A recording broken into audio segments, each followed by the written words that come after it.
ছেলে একটা জানোয়ার। সব অনিশ্চয়তা কাটিয়ে মুক্তির তালিকায় এখন আলোচিত নাম বরবাদ সিনেমা। ঈদের বাজারে এই সিনেমা নিয়ে এখন তুমুল আলোচনা চলছে।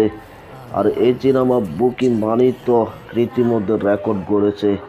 তাহলে চলুন আজকে জানবো বরবাদ সিনেমা মুক্তি ও ব্যবসায়িক দিক সম্পর্কে বিস্তারিত।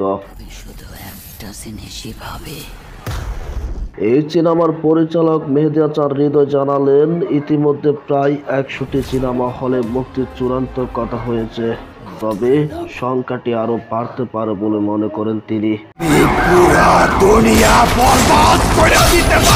প্রযোজক আরও জানান, ঈদের মৌসুমে সব সিনেমার জন্য সমান সুযোগ থাকার দরকার, তাই তারা স্ট্র্যাটেজিকভাবে সিনেমাটি মুক্তি দিচ্ছেন।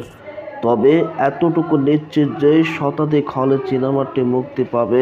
এবার আসে আসল চমকালো তথ্য দিকে। বরবাদ সিনেমা বুকিং মানেই শাকিব খানের আগের সিনেমাগুলোর তুলনায় আরও বেশি।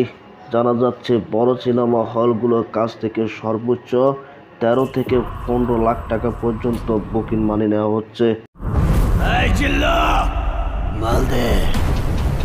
হল মালিকদের মধ্যে তারা আশা করছেন বরবাদ সিনেমা তাদের কয়েক মাসের লোকসান পুষিয়ে দিবে, তাই বুকিং মানি অঙ্ক এবার অনেক বেশি। কেউ কেউ বলছেন বুকিং মানি থেকে 50% অগ্নি আগে উঠে গেছে।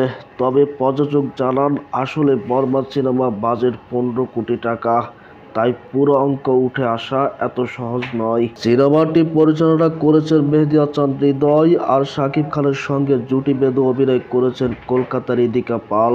তাদের রসায়ন দর্শকদের কেমন লাগবে সেটাও দেখার বিষয়।